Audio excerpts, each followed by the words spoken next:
भक्ति काल में राजनीतिक परिस्थितियां बदल गई, धार्मिक स्थितियां बदली और उस बदलते हुए परिवेश में राजाओं का साम्राज्य समाप्त होने लगा। जैसे जैसे राजाओं का साम्राज्य समाप्त हो रहा था, समाज में विभिन्न प्रकार की अराजकताएं और भी बढ़ रही थी।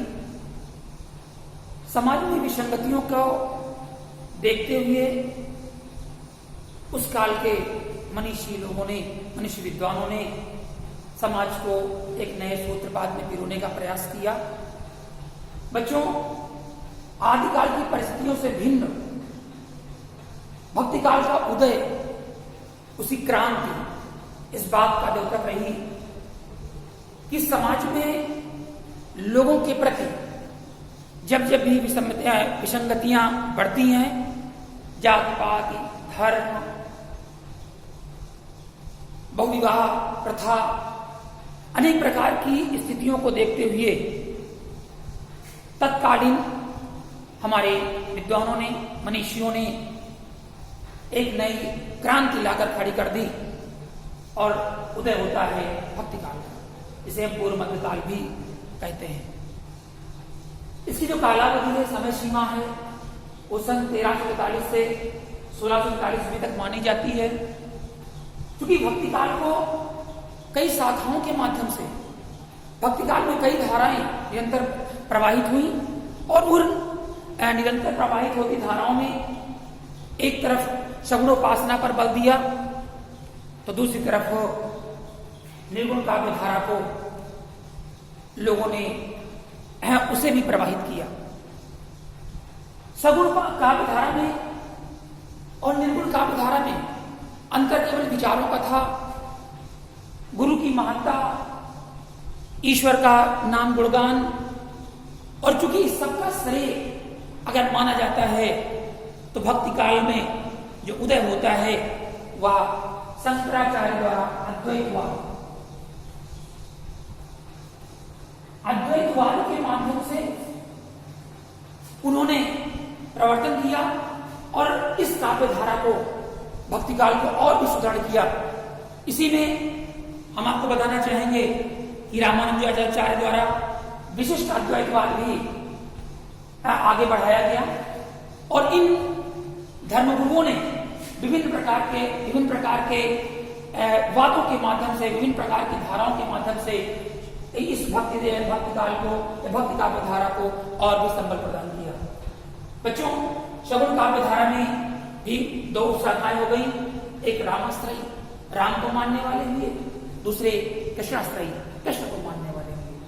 निर्गुण काव्य धारा में ज्ञानाश्रयी, ज्ञान मार्ग पर चलने वाले, और दूसरा प्रेमाश्रयी, प्रेम मार्ग को प्रशस्त करने वाले कवि रचनाकार दिखाई पड़े, जिन्होंने इस समाज बिखरते हुए समाज को नया स्वरूप प्रदान करने का कार्य किया।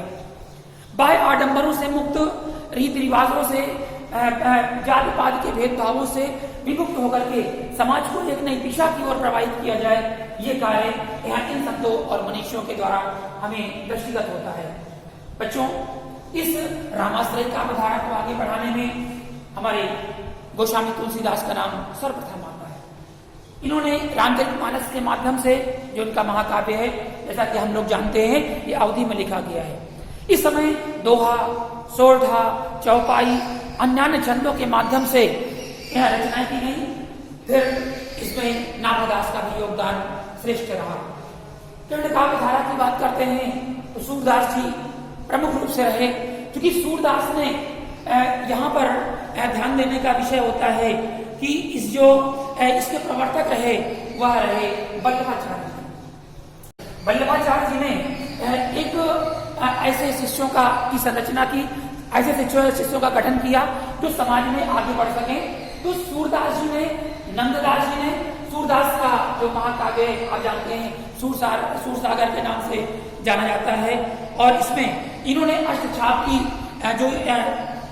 जो संरचना की है, उस अष्टछाप में हमारे यहाँ 8 कवियों का एक जो समन्वयात्मक स्वरूप दिखाई पड़ता है वह मिलता है। परमानंद दास, कृष्णदास, कुंभन दास, चतुर्भुज दास, शीत स्वामी और गोविंद स्वामी। इन 8 कवियों का जो समन्वय यहाँ पर दिखाई पड़ा, वह उसका जो श्रेय है वो वल्लभाचार्य और विठलनाथ को जाता है, क्योंकि 4 वल्लभाचार्य के और 4 विठलनाथ के शिष्य थे। अगली काव्य धारा हमारी है ज्ञानाश्रयी शाखा, और इस ज्ञानाश्रयी शाखा में जो हमारे कबीरदास जी रहे, रविदास रहे, रविदास को हम रैदास के नाम से भी जानते हैं, कबीरदास का जो ग्रंथ रहा आप जानते हैं, उनके शिष्यों द्वारा उसे बीजक रूप से बीजक में लिया गया, जो साखी शबद रामायणी 3 भागों में विभक्त है। इसमें भी हम देखते हैं तो नानक और दादू अनेकानेक नाम हैं जो आते हैं। इसी तरह से प्रेमाश्रयी शाखा है। प्रेमाश्रयी शाखा का जो प्रवर्तन किया है वो मलिक मोहम्मद जायसी ने किया है, क्योंकि इस काल में सूफी कवियों की परंपरा रही है। सूफी कवियों में कुतुबन, फिर आपके मंझन, उस्मान, अनेकों कवियों ने इस काव्य धारा को आगे बढ़ाने का कार्य किया है। बच्चों, इस काव्य धारा में आज इस वीडियो में हम लोग इतना ही अध्ययन करेंगे। इसके आगे का, इसकी विशेषताओं को आगे के वीडियो में लेकर के हम पुनः उपस्थित होंगे। आप देखते रहिए भक्ति काल को, पूर्व मध्यकाल को, और समझते रहिए। बहुत बहुत धन्यवाद।